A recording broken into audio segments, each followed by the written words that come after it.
Hello! Today we're going to be reading a story called The Tale of Three Trees by Angela Elwell Hunt and illustrations by Tim Jonke. I think you'll really like this story.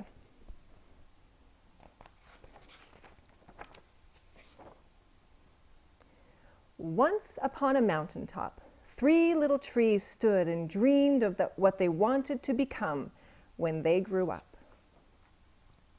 The first little tree looked up at the stars twinkling like diamonds above him. "I want to hold treasure," he said. "I want to be covered with gold and filled with precious stones. I will be the most beautiful treasure chest in the world." The second little tree looked out at the small stream trickling by on its way to the ocean. "I want to be a strong sailing ship," he said. "I want to travel mighty waters and carry powerful kings. I will be the strongest ship in the world." The third little tree looked down into the valley below, where busy men and busy women worked in a busy town. "I don't want to leave this mountaintop at all," she said. "I want to grow so tall that when people stop to look at me, they will raise their eyes to heaven and think of God. I will be the tallest tree in the world." Years passed, the rains came, the sun shone, and the little trees grew tall. One day, three woodcutters climbed the mountain. The first woodcutter looked at the first tree and said, "This tree is beautiful. It is perfect for me." With a swoop of his shining axe, the first tree fell. "Now I shall be made into a beautiful chest," thought the first tree. "I shall hold wonderful treasure." The second woodcutter looked at the second tree and said, "This tree is strong. It is perfect for me." With a swoop of his shining axe, the second tree fell. "Now I shall sail mighty waters," thought the second tree. "I shall be a strong ship fit for kings." The third tree felt her heart sink when the last woodcutter looked her way.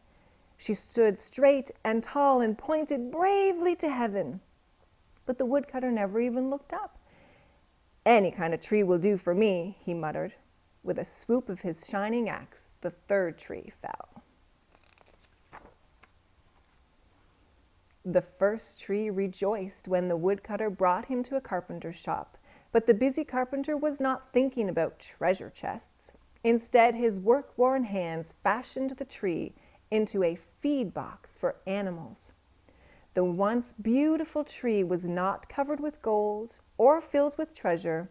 He was coated with sawdust and filled with hay for hungry farm animals. The second tree smiled when the woodcutter took him to a shipyard. But no mighty sailing ships were made that day. Instead, the once strong tree was hammered and sawed into a simple fishing boat. Too small and too weak to sail an ocean or even a river, he was taken to a little lake. Every day he brought in loads of dead, smelly fish. The third tree was confused when the woodcutter cut her into strong beams and left her in a lumber yard. "What happened?" the once tall tree wondered. "All I ever wanted to do was stay on the mountaintop and point to God." Many, many days and nights passed. The three trees nearly forgot their dreams. But one night, golden starlight poured over the first tree as a young woman placed her newborn baby in the feed box. "I wish I could make a cradle for him," her husband whispered. The mother squeezed his hand and smiled as the starlight shone on the smooth and sturdy wood. "This manger is beautiful," she said. And suddenly the first tree knew he was holding the greatest treasure in the world. Any guess what that treasure is? One evening, a tired traveler and his friends crowded into the old fishing boat. The traveler fell asleep as the second tree quietly sailed out into the lake. Soon a thundering and thrashing storm arose. The little tree shuddered. He knew he did not have the strength to carry so many passengers safely through the wind and rain. The tired man awakened. He stood up, stretched out his hand, and said, "Peace." The storm stopped as quickly as it had begun. And suddenly, the second tree knew he was carrying the King of heaven and earth. One Friday morning, the third tree was startled when her beams were yanked from the forgotten woodpile. She flinched as she was carried through an angry, jeering crowd. She shuddered when soldiers nailed a man's hands to her. She felt ugly and harsh and cruel. But on Sunday morning, when the sun rose and the earth trembled with joy beneath her, the third tree knew that God's love had changed everything. It had made the first tree beautiful. It had made the second tree strong. And every time people thought of the third tree, they would think of God.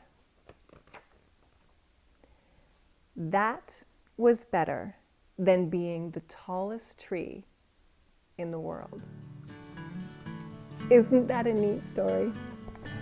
The tale of 3 trees and the story of Jesus. Sweet dreams, boys and girls.